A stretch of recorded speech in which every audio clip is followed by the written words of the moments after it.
आप सभी छात्रों का science study centre YouTube channel में स्वागत है। आज केमिस्ट्री का एक बहुत इंपॉर्टेंट टॉपिक आवर्त सारणी, कौन सा? आवर्त सारणी के विषय में पढ़ने जा रहे हैं। आवर्त सारणी जैसे यहाँ हमने एक टेबल आपको दिखा रहे हैं, क्या लिखा है? Modern periodic table.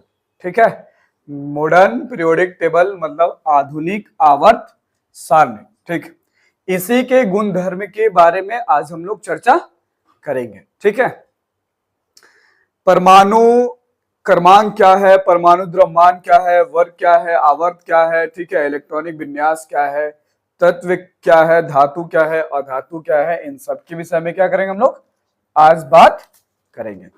ठीक है, तो सबसे पहले हम शुरू करते हैं। इस टेबल में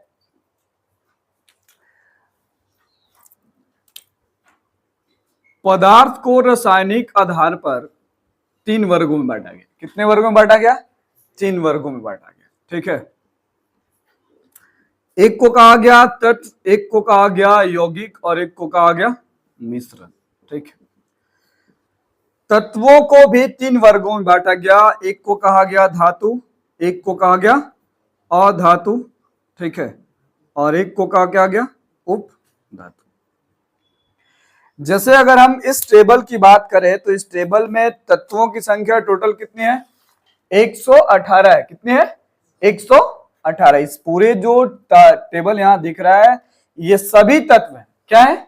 सभी तत्व हैं। ठीक है, और इस तत्वों की संख्या कितनी है? 118। ठीक, जिसमें आपको ये जो तिरछी रेखा दिख रही है, टेढ़ी रेखा दिख रही है, इससे इधर सभी क्या है? धातु है, जबकि इस टेढ़ी रेखा के इधर क्या है? अधातु है। जबकि टेढ़ी रेखा पे जो दिख रहा है, बोरॉन दिख रहा है, सिलिकॉन दिख रहा है, जर्मेनियम दिख रहा है, आर्सेनिक दिख रहा है, एंटीमनी दिख रहा है और टूरेनियम दिख रहा है, पोलोनियम दिख रहा है, ये सभी क्या है? उपधातु है। क्या है? उपधातु है, जिनमें धातु और अधातु के गुण धर्म क्या होते हैं? पाए जाते हैं। ठीक, तो सबसे पहले ये आपने समझा कि तत्व, अगर आपसे कोई पूछता है तत्व क्या है, वो भी आप बता सकते हैं। किसी एक परमाणु से बने, किसी एक परमाणु से बने, ठीक है, जिन्हें किसी भी रासायनिक प्रक्रिया द्वारा विभाजित नहीं किया जा सकता है। ठीक है, तब हम उसको क्या कहेंगे? तत्व कहेंगे। तत्व को 3 वर्गों में धातु, अधातु और उपधातु। पिछले क्लास में आपने धातुओं के विषय में पढ़ा है, धातु और अधातु के बीच अंतर को पढ़ा है। धातुओं में खास चमक होती है, अधातुओं में नहीं होती है। धातु चालक होते हैं, अधातु कुचालक होते हैं। ठीक है, क्या होते हैं? कुचालक होते हैं। और भी आपने पढ़ा कि भाई धातु जो तन्य होता है, जबकि अधातु क्या होता है? तन्य नहीं होता है। धातु जो है वो क्या होता है? आघातवर्ध होते हैं। क्या होते हैं? आघातवर्ध होते हैं, जबकि अधातु आघातवर्ध नहीं होते हैं। क्या होते हैं? भंगुर होते हैं, जिन्हें अगर हथौड़े से चोट किया जाए तो वो क्या हो जाएंगे? बिखर जाएंगे। कौन? अधातु। इस तरह से और भी आपने गुण पीछे क्लास में पढ़ा है। आज हम लोग पीरियोडिक टेबल के विषय में पढ़ रहे हैं। ठीक, हमने कहा कि जो तत्वों की संख्या है वो टोटल कितनी है? 118 है। लेकिन ध्यान रखिए, इसमें जो नेचुरल रूप में पाए जाते हैं, प्राकृतिक रूप से जो पाए जाते हैं, उनकी संख्या कितनी है? 95। कितनी है? 95। बाकी जो आपको घटा के आएंगे वो क्या होंगे? मानव संश्लेषित, मतलब मानव के द्वारा बनाए गए। किसके द्वारा? मानव के द्वारा बनाए गए। ठीक है, मानव के द्वारा बनाए गए तत्व हैं। ठीक है, अगर इसको घटाइएगा तो ये हो जाएगा 18 और ये हो गया 3 और ये हो गया कितना? 2। तो कितना हो गया? 23। मतलब 23 ऐसे तत्व हैं जिन्हें मानव के द्वारा बनाया गया। किसके द्वारा बनाया गया? मानव, जिसे हम लोग मानव संश्लेषित तत्व भी कहते हैं। चलिए और आगे बढ़ते हैं। अब इस तत्व में सबसे पहले देखते हैं, इसलिए कि इस तत्व के बारे में ही पढ़ने वाले हैं आज, आधुनिक आवर्त सारणी के गुणधर्म के साथ। चलिए, यहां जो आपको दिख रहा है ये जो है आवर्त है। क्या है? आवर्त है। जबकि ये जो दिख रहा है वो क्या है? वर्ग। क्या है? वर्ग, या इसे आप समूह भी कह सकते हैं। क्या कह सकते हैं? समूह। ठीक है, तो देखिए वर्गों की संख्या कितनी है? 18 है। 1 2 3 4 5 6 7 8 9 10, इस तरह से कितनी है? टोटल 18 है। जबकि आवर्तों की संख्या कितनी है? 7 है। 1 2 3 4 5 6 और 7। ठीक है, तो अब आवर्त और वर्ग किसको कहिएगा? आधुनिक आवर्त सारणी में। किस सारणी में? आधुनिक आवर्त सारणी में जो ऊर्ध्वाधर है, मतलब खड़ा है। जैसे यहां हमने ऐसे जो है टेबल आपने देखा, टेबल आपको दो तरह के दिख रहे हैं, एक ऐसे और एक ऐसे, ठीक। तो जो ऊर्ध्वाधर है उसको हम लोग क्या कहेंगे? आवर्त कहेंगे। क्या कहेंगे? आवर्त, जिनकी संख्या कितनी है? 7 है। जबकि जो आधुनिक आवर्त सारणी में जो क्षैतिज है इस तरह से है, उसको हम लोग क्या कहेंगे? वर्ग, जिसकी संख्या कितनी है? 18 है। कितने हैं? 18। आवर्तों की संख्या होगी 7 और वर्गों की संख्या होगी कितनी? 18, ठीक। तो ये बातें समझ में आ गई, वर्ग और आवर्त किसको कहते हैं। आधुनिक आवर्त सारणी में, आधुनिक आवर्त सारणी में जो ऊर्ध्वाधर स्तंभ है, ठीक है, कौन सा? ऊर्ध्वाधर स्तंभ, ठीक, उनको क्या कहेंगे? नहीं, गलती हो रहा है ना। इस तरह से जो है वो कितने हैं? 7 है, और इस तरह के जो कितने हैं वो कितने हैं? 18 है। तो ऊर्ध्वाधर को क्या कहिएगा? वर्ग कहिए। क्या कहिए? वर्ग। जबकि क्षैतिज जो है वो कितना है? 7 है। कितना है? 7, जिसको आप क्या कहिए? आवर्त कहिए। क्या कहिए? आवर्त। मतलब आधुनिक आवर्त सारणी में जो क्षैतिज रेखा में है, ठीक है, उसको हम लोग आवर्त कहेंगे। जबकि ऊर्ध्वाधर में जो है वो उसको क्या कहेंगे? वर्ग कहेंगे। क्या कहेंगे? वर्ग, जिसकी संख्या 18 है। आवर्त की संख्या कितनी है? 7 है। कितने हैं? 7। चलिए आगे बढ़ते हैं। ये हो गई आवर्त और वर्ग की बात। अब हम लोग देखते हैं परमाणु क्रमांक। परमाणु क्रमांक, ठीक, इसको हम लोग आप परमाणु संख्या भी कहते हैं। क्या कहते हैं? परमाणु संख्या, एटॉमिक नंबर, एटॉमिक नंबर, ठीक है। अब तत्वों को संख्या के आधार पर, किसके आधार पर? संख्या के आधार पर। जैसे अगर हम हाइड्रोजन की बात करें, लिथियम की बात करें, बोरान की बात करें, कार्बन की बात करें, या और भी बहुत सारे तत्वों की बात करें, तो कह रहा है कि तत्वों में मौजूद प्रोटॉनों की संख्या, किसकी संख्या? प्रोटॉनों की संख्या बराबर हम क्या लिख सकते हैं? परमाणुओं की संख्या। प्रोटॉनों की संख्या, प्रोटॉनों की संख्या बराबर परमाणु संख्या। अब प्रोटॉन क्या है? थोड़ा और गहराई में अगर आप जानते हैं तो ये परमाणु, और इस परमाणु के कितने? 3 कण। कितने? 3। इलेक्ट्रॉन, प्रोटॉन और न्यूट्रॉन। इलेक्ट्रॉन को ई से, प्रोटॉन को पी से, और न्यूट्रॉन को क्या? एन से। इसके नाभिक में 2 तरह के कण पाए जाते हैं, एक प्रोटॉन और एक न्यूट्रॉन। जबकि बाहरी कक्षा में कौन पाया जाता है? इलेक्ट्रॉन। तो ध्यान रखिए कि जो इसका प्रोटॉन है, किसी भी परमाणु का प्रोटॉन की संख्या जो है वो कभी बदलती नहीं है। इलेक्ट्रॉनों की संख्या बदल सकती है, न्यूट्रॉनों की संख्या भी नहीं बदलती है, और प्रोटॉनों की संख्या भी नहीं बदलती। मतलब ये जो नाभिक है वो हमेशा क्या होता है? अस्थायी होता है। क्या होता है? अस्थायी होता है। जबकि जो इलेक्ट्रॉन है बाहरी कक्षा में पाए जाते हैं, इनकी जो संख्या है वो घट और बढ़ सकती है। तो जितने किसी भी परमाणु में जितने प्रोटॉनों की संख्या होगी, उस संख्या को क्या कहेंगे? परमाणु संख्या कहेंगे। जैसे अगर हम हाइड्रोजन का एग्जांपल लेते हैं, तो हाइड्रोजन की परमाणु संख्या कितनी है? हाइड्रोजन की जो परमाणु संख्या Z है वो कितनी है? 1 है। इसका मतलब इसमें प्रोटॉनों की संख्या कितनी? 1 है। कितनी है? 1 है। कभी कभी आप परमाणु संख्या बराबर कह सकते हैं इलेक्ट्रॉनों की संख्या, लेकिन ये हमेशा सही नहीं है, क्योंकि इलेक्ट्रॉनों की जो संख्या है वो कम बेसी होती रहती है, कभी ज्यादा कभी कम होती रहती है, ठीक। तो प्रोटॉनों की संख्या बराबर क्या हो गई?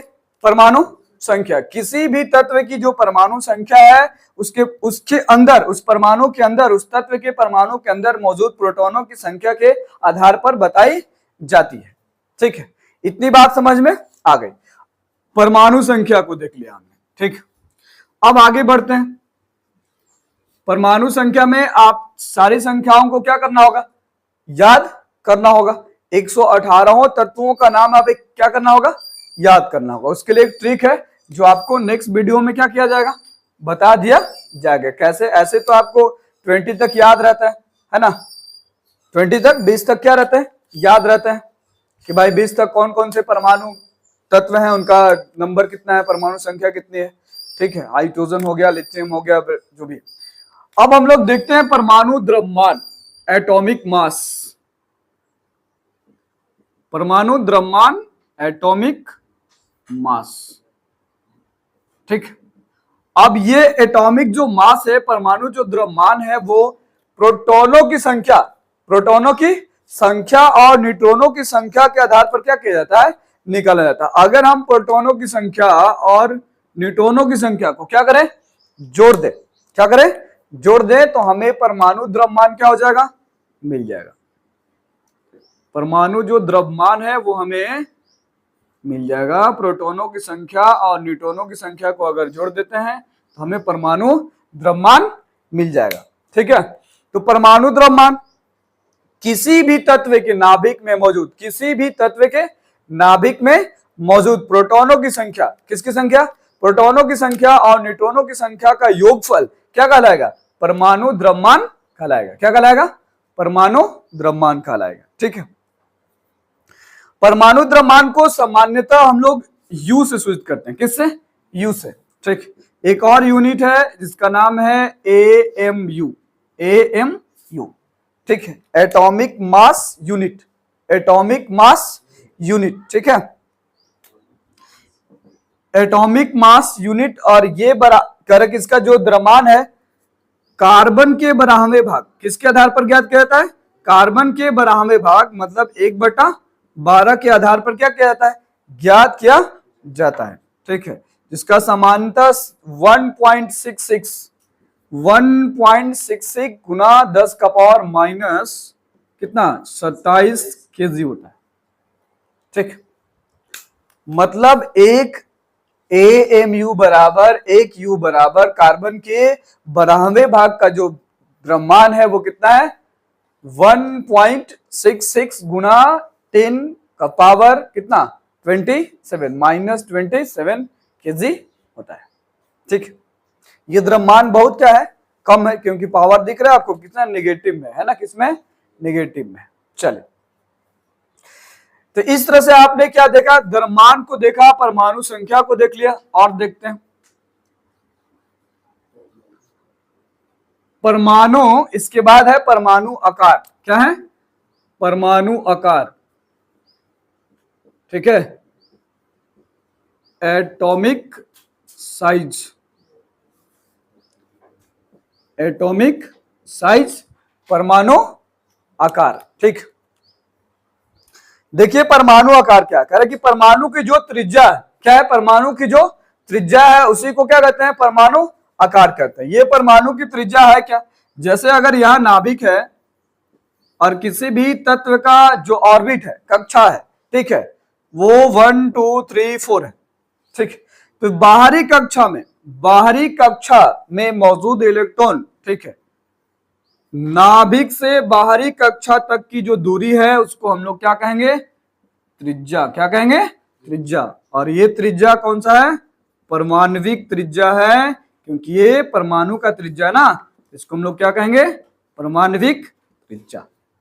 किसी भी तत्व के नाभिक से उसके बाहरी कक्षा तक की कुल दूरी या उसके बीच की जो दूरी है वो उसको क्या कहेंगे हम लोग, परमाणु त्रिज्या। क्या कहेंगे, परमाणु त्रिज्या, ठीक है। और इस परमाणु त्रिज्या को ही हम लोग क्या कहेंगे, परमाणु आकार।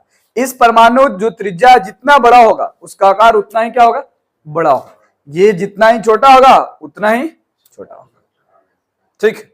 मतलब किसी भी तत्व के नाभिक से उसके बाहरी कक्षा तक की जो दूरी है, के बीच की जो दूरी है वो परमाणविक त्रिज्या या परमाणविक आकार कहलाई जाती है या कही जाती है, ठीक।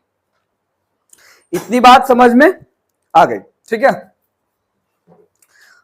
परमाणु आकार समझ में आया ना, परमाणु आकार, परमाणु त्रिज्या।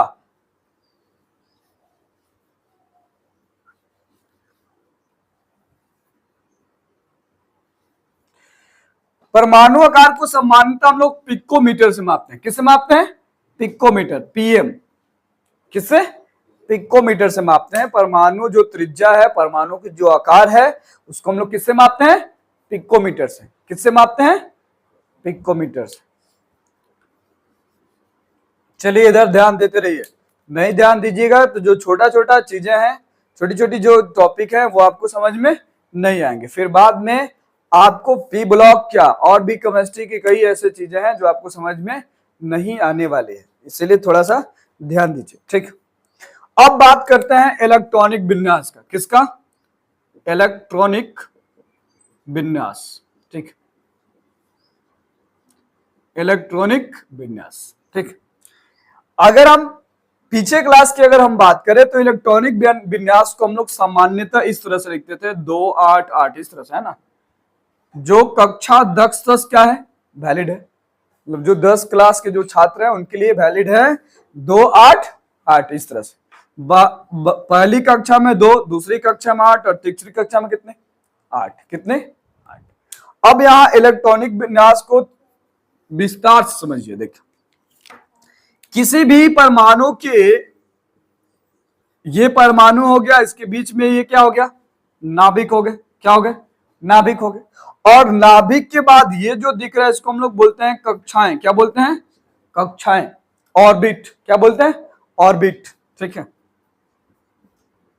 इस ऑर्बिट के बाद भी, मतलब इस ऑर्बिट के अंदर, ठीक है, उप कक्षाएं होती है। कौन सी होती है? उप कक्षाएं, ठीक है। उप कक्षाएं होती है,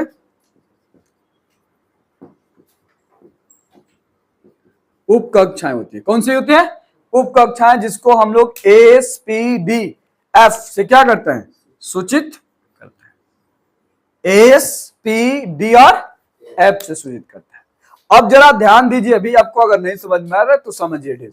कक्षाएं, कक्षाएं तो समझ में आ रही। जैसे अगर हम एक उदाहरण ले घर का, एक घर के बाहर 4 दीवारी है। क्या है? एक घर के बाहर क्या है? 4 दीवारी है, ठीक। और इस घर के अंदर भी एक घर है, और वो घर किसका हो सकता है? पालतू जो पशु हैं उनका हो सकता है। जैसे मुर्गी लोग पालते हैं तो उसके लिए दरबा बनाते हैं। क्या बनाते हैं? दरबा। तो देखिए, अब घर के अंदर भी क्या है? सबसे पहले तो एक दीवार मिला, जिसको आप क्या कहिएगा? कक्षा कह लीजिए। और इस कक्षा के अंदर भी क्या है? एक और कक्षा है, ऑर्बिट है, एक और चिन्ह है, जिसको आप क्या कहिएगा? उप कक्षा कहिएगा। अब उप कक्षाओं की संख्या क्या होगी? बढ़ती जाएगी। क्या होगी? बढ़ती जाएगी। जैसे घर के अंदर भी घर है, अब एक बड़ा सा घर, ठीक है, उसके अंदर भी 4 घर छोटे छोटे, और उस 4 घर के अंदर भी एक आपके मंदिर हो सकते हैं छोटे से, ठीक है, एक किचन हो सकते हैं छोटे से, ठीक है, और भी कुछ छोटे छोटे रूम आप क्या कर सकते हैं? अपने काम के अनुसार, जैसे हमने दरबा बनाया और मंदिर को बनाया, और भी बहुत सारे बना सकते हैं। ये सभी क्या कहलाएंगे? उप कक्षाएं कहलाएंगे। क्या कहलाएंगे? उप कक्षाएं कहलाएंगे, ठीक। तो ये जो उप कक्षाएं हैं एस, पी, डी और एफ से जानेंगे। तो जरा ध्यान दीजिए, हर कक्षाओं का, हर बाउंड्रिंग में अलग अलग तरह के क्या है? कमरे बने हुए हैं। अगर हम पहले ऑर्बिट की बात करें, प्रथम कक्षा की बात करें, किसकी बात करें? प्रथम कक्षा की बात करें। देखिए, अगर हम प्रथम कक्षा की बात करते हैं, ठीक है, मतलब फर्स्ट कक्षा की बात करें, तो इसमें एक उप कक्षा है जिसका नाम क्या है? एस। क्या है? एस। और इसके उप कक्ष कितने हैं? एक ही है। कितने हैं? एक। जिनमें इलेक्ट्रॉनों की संख्या कितने? 2 है। कितने हैं? 2। कितने हैं? 2 है। अगर हम दूसरी कक्षा की अगर हम बात करें, किसकी कक्षा की? दूसरी कक्षा की बात करें, तो दूसरी कक्षा में जो कोष है उसकी नाम क्या है? पी। क्या है? पी, ठीक है। पी में देखिए कह रहा है कि इसके अंदर, इस उप कक्षा के अंदर भी क्या है? कक्षाएं मौजूद है। जैसे इसमें हमने कहा कि 1 है, तो पी ब्लॉक में कितना? sp2 होता है। क्या होता है? sp2, ठीक है। sp हो गया, sp, d और f हो गया, तो s में कितना? 1। कितना? 1। जबकि अब इसमें देखिए कितनी कक्षाएं हैं, उप कक्षाओं की संख्या कितनी है? 3 है। कितनी है? 3। जैसे अगर हम इसको लिखते हैं तो sp2 p6 ना, d10 और f कितना 14 लिखते हैं। कितना 14। अब देखिए इसमें इलेक्ट्रॉनों की जो संख्या है वो कितनी है? 6 है। कितने हैं? 6 है। इलेक्ट्रॉनों की संख्या कितनी है?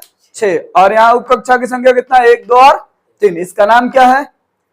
पी। क्या है? पी, जिसको हम लोग पी ब्लॉक कहते हैं। क्या कहते हैं? ब्लॉक। किसी बड़े बड़े कॉलेजों में जाएंगे, यूनिवर्सिटी में जाएंगे, या फिर अपने घर में भी, या बड़े बड़े जो संस्थाएं हैं, जो शिक्षक संस्थाएं हैं, वहां भी ब्लॉक होता है। पी ब्लॉक, डी ब्लॉक, अलग अलग नाम रखा जाता है कमरे का। A block, B block, C block. तो यहाँ भी एक ब्लॉक है, एक ब्लॉक का नाम एस और एक ब्लॉक का क्या है? पी है। ठीक है। जो इसमें उप कक्षाओं की संख्या कितनी है? 3 है, जबकि इसमें कितने है? 1 है। इसके बाद अगर हम कक्षा 3 में चले, किस में चले? कक्षा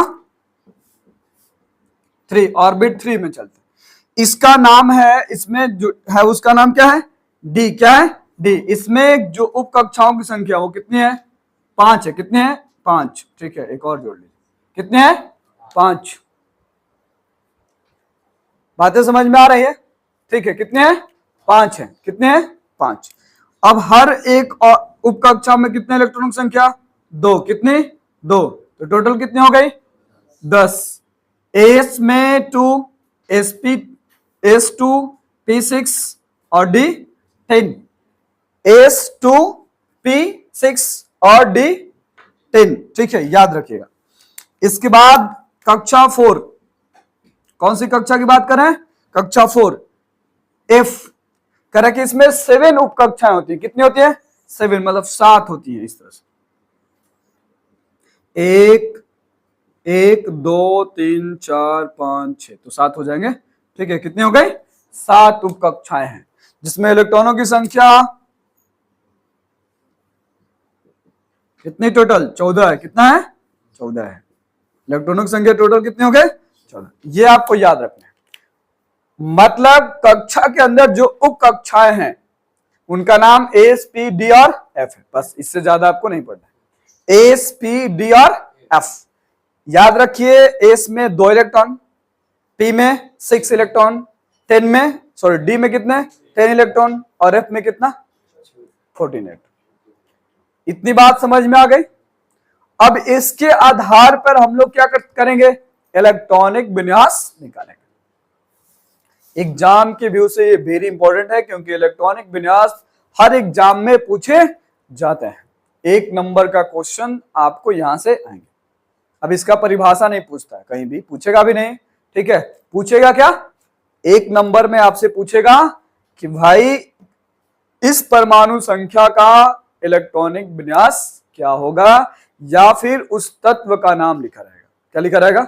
उस तत्व का नाम लिखा रहेगा। सोडियम, कैल्शियम, मैग्नीशियम, जो भी।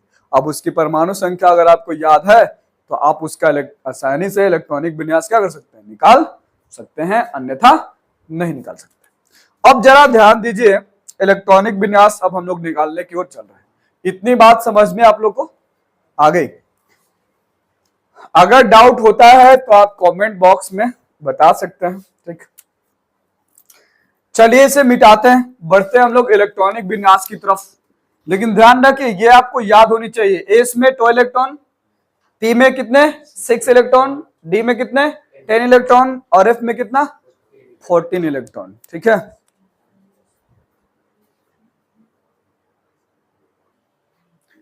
चलिए इलेक्ट्रॉनिक विन्यास निकालते हैं। ठीक।